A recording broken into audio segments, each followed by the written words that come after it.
today I will show you how to make this crazy pixel sorter effect.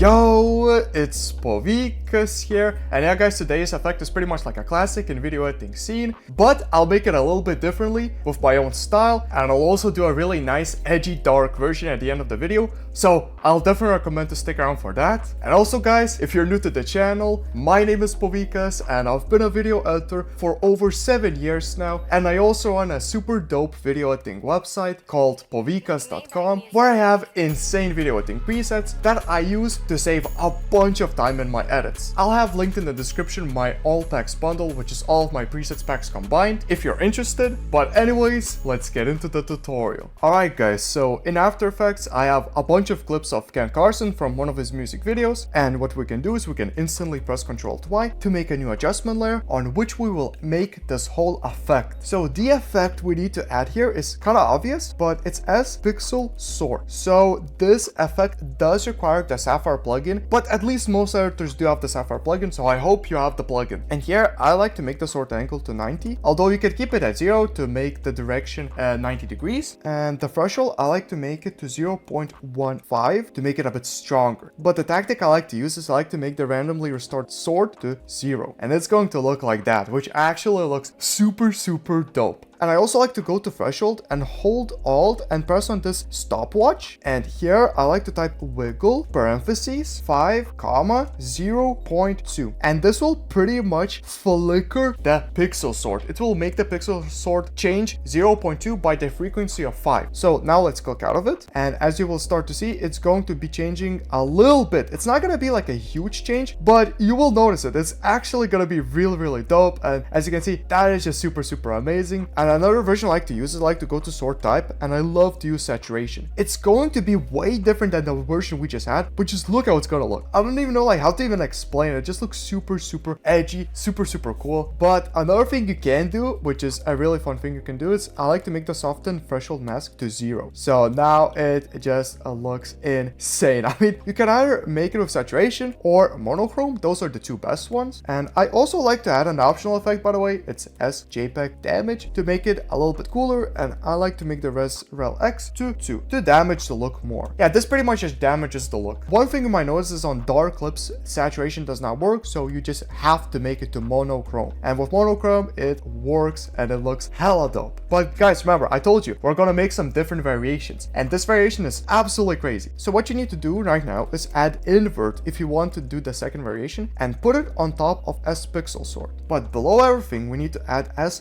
hotspots. And I like to make the threshold to 0.6, although that highly depends on what type of a clip you have. Like if you want, you can make it lower, but then the invert is gonna pop out more. If you make it higher, it's gonna pop out less, but if you make it too high, you're not gonna see anything. And I also like to add black and white.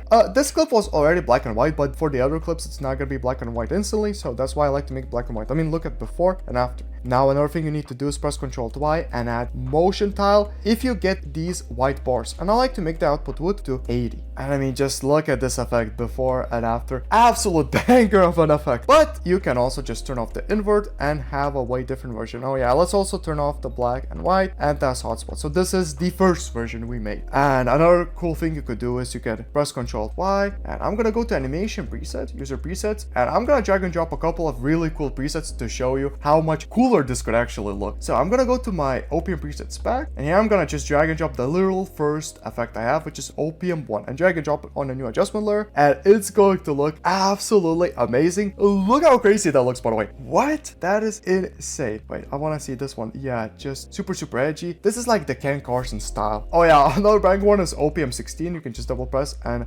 wow, this effect is insane. It's just like, these are like the super dark effects that you see in a lot of the like Ken Carson music videos, and wow, that is amazing. And I want to also show you like a super damaged look, so that would be OPM 4 v3. OPM 4 effects are really cool, especially on this Ken Carson clip. That looks insane. So if anyone wants to have these presets just drag and drop away, I definitely recommend to check out my OPM presets pack, which will be linked in the description. And also in the description, I'll leave a nice little $5 discount code, which is going to be called Povikas, so you could save $5 off on the OPM presets pack if you want it. But yeah guys, that's about it for the video. If you you have any questions, then please let me know. But anyways, it was fun. Have a fun and productive day. See ya.